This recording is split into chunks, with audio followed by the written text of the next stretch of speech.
I practice the ancient art of shavambu, so I drink my urine first thing in the morning. Wait, really? Yeah, I've been doing that for like 15 years. What? I knew that was sort of a thing, but I didn't expect to meet somebody who actually did it.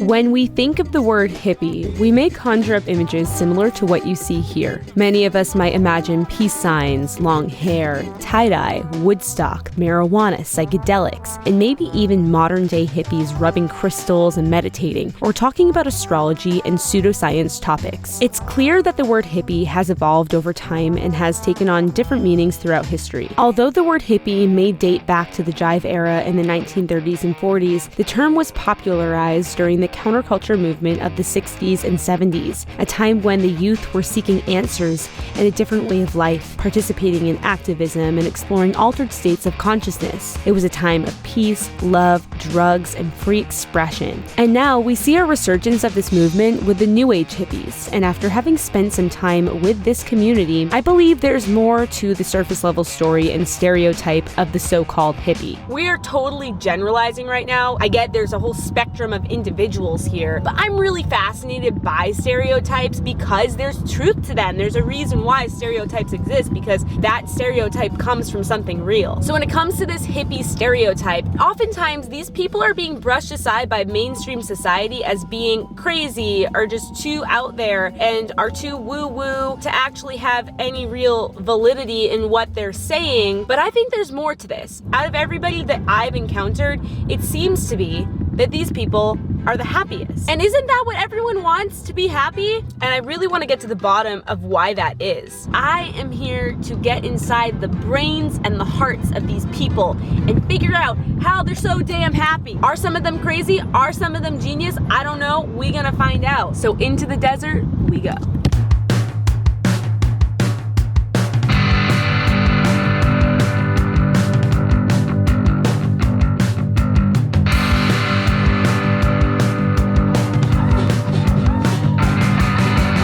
What you're seeing here is a yoga and music festival called Bhakti Fest that takes place every year in the Joshua Tree Desert. The festival is on the smaller side with attendance ranging from several hundred to a few thousand people, and because of that, the community is quite tight-knit. And unlike other festivals of this kind, Bhakti Fest is drug and alcohol free.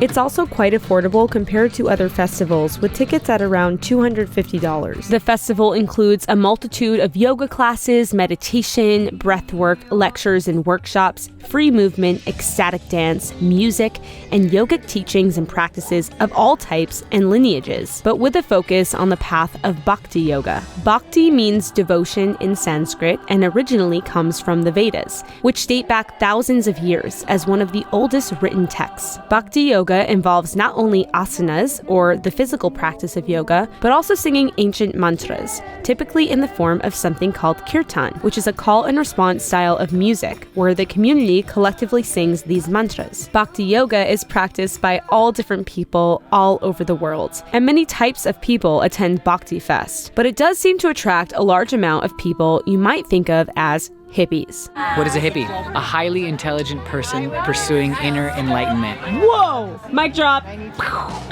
So I have been to Bhakti Fest once before, and also Shakti Fest twice, which is a similar festival run by the same organization. If I came to this festival like 5 years ago, I might have been afraid. I might have been like, what is this cult? A lot of people just don't really even know what meditation is, what yoga is, and what that can do for them. They maybe have preconceived notions, and it comes from something that is based off of maybe a fear or a ridicule. There's still a lot of questions I have, and even some skepticism around some of these teachings. So this weekend, I am seeking to really understand what's underneath it all. Vishrivas. You've been involved in this community for quite a while. Since I was born. How would you describe the Bhakti community? The Bhakti community is very diverse. You meet people that are fascinating, unlike anywhere else I've ever met on the planet. Troy Casey, the legend, the man. Certified. The legend. Certified health nut. So tell me about your life, because you're a fascinating person. Well, it changes moment to moment, but I usually wake up and I hydrate. I drink my urine first thing in the morning. Wait, really? Yeah, I've been doing that for like 15 years. What? And there's other protocols for urine therapy. It's Okay. Why? it has antibodies, testosterone, HGH, amino acids, but I also use it topically, and there's multiple other protocols. Every day? It's not, yeah, I mean, I do, because it makes me feel good. Really? Aged urine enemas, which is a whole other level of Shivambu, got these parasites out of my body that I'd never seen. This isn't gym. So you're... This is nutrition and fasting. Whoa. I mean, I do some gym, but I don't overstrain my body at 53. I do more qigong and, So you're and mobility. 53. I'm 53. Get into your primal animal, right? It's all connected through your groin. You know, I want to reach guys my age and younger and show them what's possible. 70% of the American people are obese or overweight right now. How do we expect the world to be healthy if we're not healthy ourselves? Once you wake up and take care of your animal, you realize you are responsible for the sum total of your reality. And then you do something about it. You don't wait for the politicians or blame or complain other people. You create the vision that you wish to see. And my mission is to raise human consciousness and change all systems on the planet. My vision is clean air, water, soil, equitable systems for all mankind in my lifetime. Do you consider yourself a hippie? Yeah, I mean, I've been walking around barefoot for the last 4 days. It feels great. The thing is I like to upgrade the hippie consciousness. It's not just love and bliss and community and take care of me and let me be a couch potato and everybody, blah, blah, blah. I've heard it all. It's like, yo, pony up, be fucking responsible, go through a rites of passage, go through something difficult in your life and contribute. That's what contributionism means, not community, take care of me, I'm a lazy fuck. Does that make sense? Yeah. I've seen it all in this community. If I don't do something, I'm gonna be engulfed by the fuckery and the fakery and the bullshit that's happening on this planet. And I'm not gonna wait for anybody else to change it. Although I don't think I will try urine therapy anytime soon. More power to Troy for looking like that at 53. We were soon joined by a plant wizard serving up tinctures of something called ultrasonic tribulus. At first I declined this offer, but then I said, fuck it, let's just do it. Yeah. Look at the pretty color. Whoa, what did I just consume? Thank you. Ultrasonic tribulus, infused in organic coconut spirits and restructured water. I should have asked you this before I took the tincture. Yeah. What's it gonna do? Yeah. Tribulus is, it's a Jing tonic. Am I gonna be on a trip from this or no? Definitely not. You're gonna be God, on your thank own. God. It's very important if you're going to alter someone's physiology in a To tell sense that's them. gonna be very intense to give them a heads up and ask for Right? consent. You're like, here, take this thing. So I actually went to pharmacy school, and I was fascinated by the effects that drugs had on the human physiology. As I continued to explore life and kept an open mind and an open heart, I was redirected. And it's not that I'm doing anything differently, it's that I started going more back to the roots, back to nature. And I started exploring the origins of medicine. I just started exploring with different types of plants and playing with different tinctures and botanical perfumes. And it's really been a gift to just trust my heart and be in the flow. And the plants have been guiding my journey. And I'm just really honored to share my medicine with the world. As fun as this little powwow was, I was excited to go talk to more people and dive deeper into the path of Bhakti Yoga. This path is designed to bring you the highest form of happiness, but the path to this kind of happiness is very difficult because it's paved with obstructions in the form of your own ego getting in your own way sometimes. You have to be willing to surrender and let go in ways that is really scary for a lot of people. In order to feel genuine love, it's an act of surrender.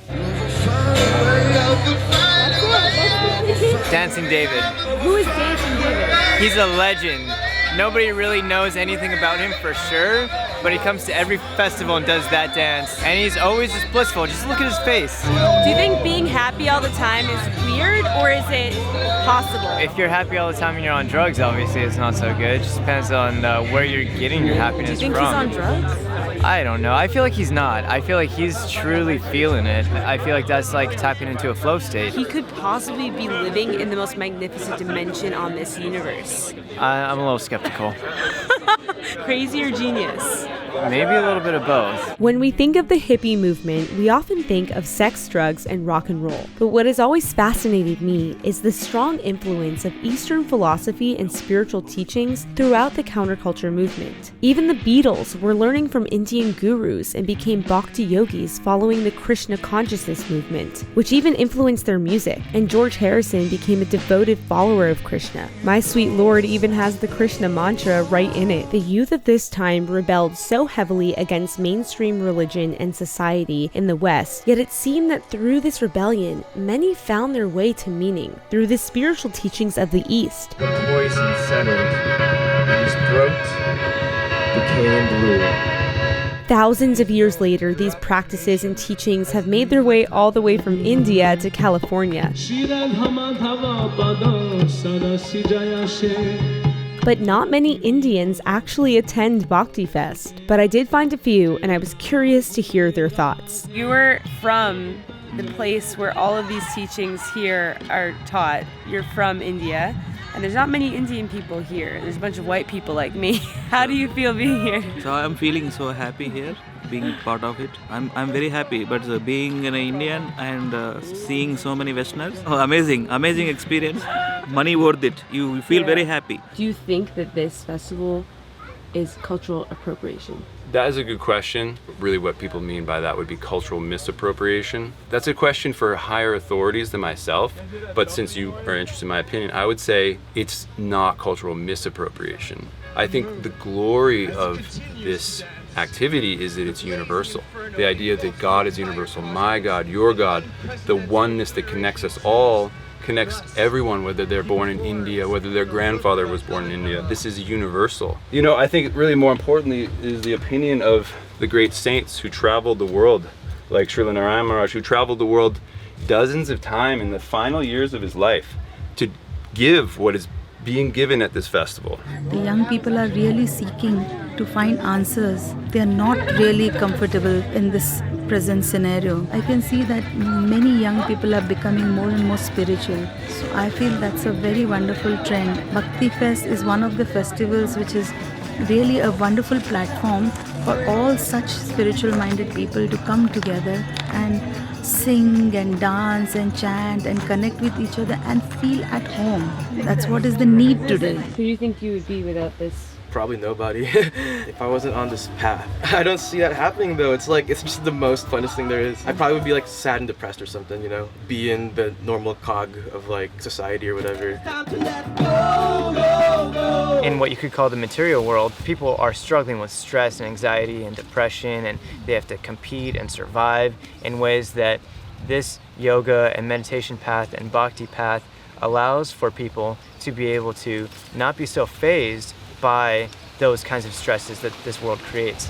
When I got back from Iraq, I wasn't able to leave my house. The way I say it is my mind was my enemy. Everything was just like hyper vigilant. So I was just always very tense, and yoga was the one thing that provided me relief and peace of mind.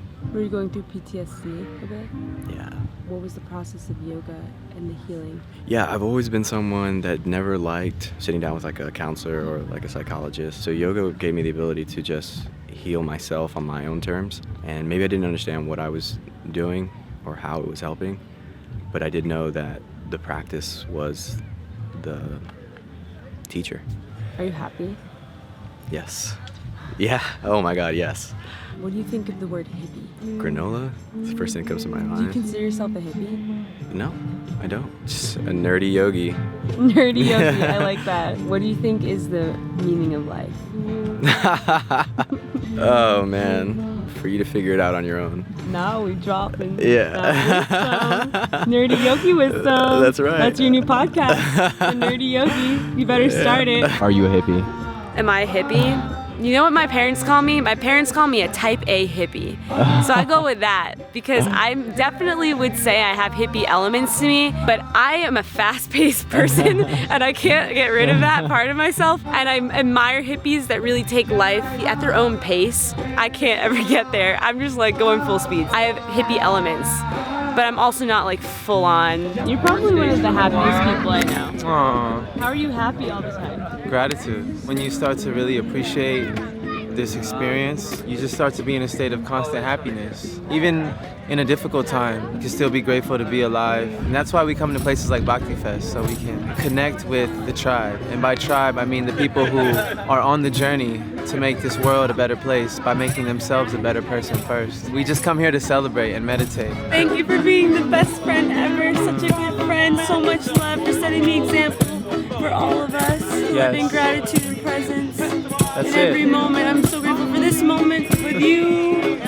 He's seen Skylife. I've seen What? Skylife. It's incredible, and I love I'm this so girl. happy to meet you. She's so cool. How's your Bhakti Fest? Oh my God, it's my first one. It's incredible. What do you think? It's really great. I've never hugged people the way you hug people when you come to the festival like this. That's what's been like changing me.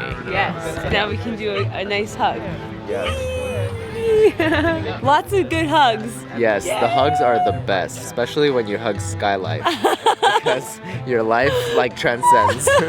I'm so happy to meet you. This is I'm really happy awesome. to meet you too. Yes, new friend. Well, no, this is what's wonderfully unique about this is the people, the loving, beautiful people that come to this festival. There's no real alcohol or drug use going on, so people are on a natural high, and it's pretty magical stuff. You are. Hi, my friend Francesca. She's a beautiful singer. You want to sing a song? No, you say you are my sister's friend. La, la, la.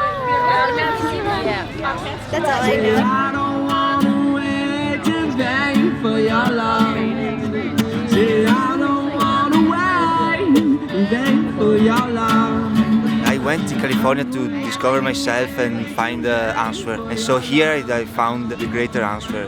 I found love, and it's everything. Bhakti gave me an instrument to be myself, to be free. And thank you. I'm so grateful. Part of me feels like we're going through a second hippie revolution because I see so many parallels from that time to now. I think the movement is coming to terms with our ability to create the impossible, or what may seem or be perceived as impossible. This idea that we can create a planet, a space that is all-inclusive, that is just magical, like just straight magic. That's what you're able to get here at Bhakti Fest. To me, these practices have unlocked something within my heart. It's a feeling that's not necessarily something you can describe. To me, it's a feeling of deep, potent connection to this planet, to the beyond, to this universe, to something bigger that exists here and now in this moment that we can't necessarily put words to. And it's also a connection to one another, and truly a connection to what I feel is my highest self, to a self that is the best version of myself. That to me is everything, because for so long I was so lost and confused and depressed in not understanding how to access that feeling of connection that was missing from my life. The bottom line is that many people in our culture are suffering. They're suffering from feeling disconnected. They're suffering from anxiety and depression and all sorts of issues that all really stem from feeling disconnected to this oneness. What I found through these practices, whether or not they work for everyone, I don't know, but at least for me and at least for the people here and why we're here, is that we found that they work to build that connection between our truest self, the nature of our own heart, and each other, and being able to see each other in that truth. We consciously decide as individuals towards that path of love, towards that path of connection, then perhaps it's possible to really thrive together. And I think that maybe that's the reason why we're here. I mean, what else are we doing if it's not to come together and really create the most magnificent world possible? And maybe it's part of our evolution to do so. And maybe this community is just part of the acceleration of that evolution. I have to pee really, really bad, so I'm probably gonna have to biz-ounce right now, but I want to remind you that you have the power to thrive and you have the power to live your best life ever. This life is a gift. It exists here and now in this moment, and only in this moment, and every moment is an opportunity for joy, for gratitude, for love. No matter what the circumstances, we have that choice available to us, and the more that you choose that, the more you attract that. And I just want to remind you of that exists for you, and this is a space that I hope this channel can be of inspiration and empowerment for you to realize that within your own heart. So I'm here to support you on this journey. Please leave a comment about what you thought of this video. Please let me know how you're processing your life at this moment, and I'd love to connect with you. And that's it for this episode of Skylife. Thank you so much for watching, and I will see you next week. Bye.